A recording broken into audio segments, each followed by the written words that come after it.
All right, let's bring in my panel for tonight. Plenty of international news to get across. Joining me now, Sky News contributor Kosha Gada, former Labor MP Michael Danby. Well, welcome to you both. I'm in Sydney tonight, but good to have you on the screen as always. Let's start with migration. Last year, we took in over 1 million long-term and permanent arrivals, the largest intake, of course, in Australia's history by a long mile.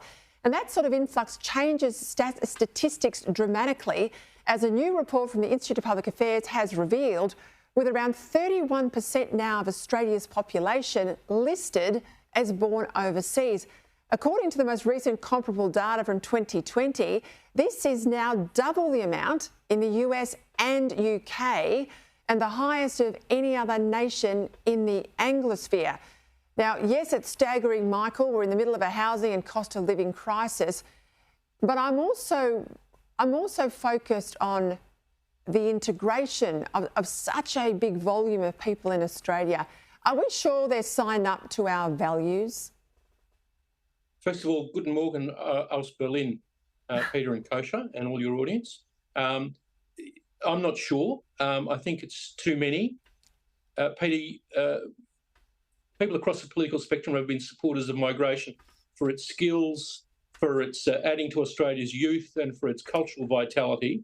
But it sounds too many. I think we need to go a bit slower and let the numbers be absorbed and people be integrated more comprehensively. I think that's the only way of getting support for migration is to see that the Australian people feel that it's under their control. And look, I think I absolutely agree with that point there. It's almost like the digestion rate of a country, if I can call it that, Kosha. If you put 1 million people into somewhere like the United States with its 370 million plus, those people will integrate, I think, quite adequately. But you put 1 million into a population of Australia, that's a lot of people, and it's a lot of people quickly, isn't it? It sure is, Peter. I think that is one of the biggest open secrets of the immigration debate, which really is the issue of our time, because, as you stated there, the levels, the quantum of immigration is ahistorical in terms of just what's coming into liberal democracies, but certainly Australia, given the low baseline population to begin with. And one of the biggest determinants of assimilation is the quantum of people coming in, because there's no magic wand for assimilation where you just arrive on the soil and you automatically integrate into the value system over here. It's human nature. It's very natural for people to stick in their comfort zone. And when there's enough of a critical mass of people coming in, the incentive to assimilate just goes away. Not because they're bad people, but that's just how human nature generally works. And so I really think that this issue is reaching a fever pitch, and something like a scaled back or even a moratorium for 5 years or what have you to test how that works, and if we see some actual shifts, might be forthcoming, because it does look like that's what the people increasingly want. Michael, talk to me about this push to basically declare a unilateral move to declare a Palestinian state, because Israel, quite rightly, is pushing back against it.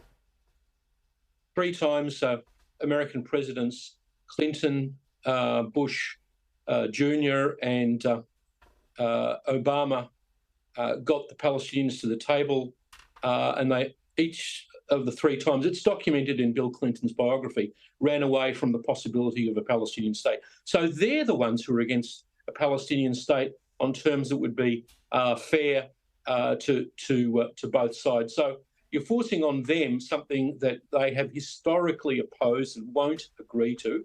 The real problem is, like post-war Germany, denazification. You've got to have a re-education of people for democratic values, to live alongside people, and then to give them some political horizon for a solution where they can express their own sovereignty. But you can't do that if people are educated by UNRWA to come across the border and rape, murder and pillage. I mean, that's their mentality, because that's what they've been taught year after year after year in the West Bank and Gaza. Just quickly, Kosha, this whole issue with Putin, and we've seen the resurgence now with the I think it's the murder of Navalny over the weekend. How's it all playing out in the US election? It It is very interesting because, it's on the one hand, it's a flashpoint in this war, and support among the U.S. population for U.S. involvement in the war has been steadily declining. That's just a harsh reality for many, many reasons, not because they morally don't support the Ukrainian effort for having their sovereignty protected, but they just don't want U.S. involvement. This is sort of giving new oxygen into that and sort of highlighting the types of people that we're dealing with here, actors on the world stage, and why we have to stand up for it. The other equal important dynamic that's happening is it's showcasing, certainly in the Republican base, this connection that they're drawing between what happened with Navalny and what's happening to Trump. Obviously, you can't equate somebody being killed with legal fines, but the point of having your political opposition jailed or harassed legally, that's getting a lot of oxygen as well. So you see these two dynamics on a collision course, and it's intersecting right within the Republican and Democrat establishments as well as nationally. So buckle up. I think it's going to get messier. Michael, we're almost out of time, but chance your arm on Julian Assange. Do you think he'll be extradited to the United States? He's in his final hearing stage. What do you think is going to happen?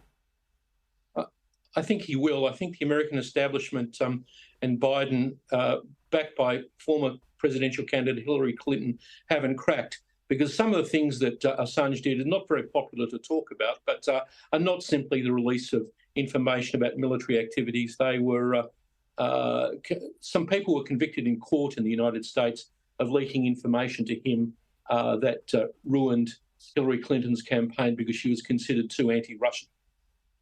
All right, we'll leave it there. I might add the reason why there is delays is that Julian Assange has pushed and profited and created those delays. So, yes, I don't want him. I want him to face justice. I want him to face a court, and if he's innocent, well, that will be borne out in the court. Thank you both for your time. See you next week. Kosha out there and Michael Danby.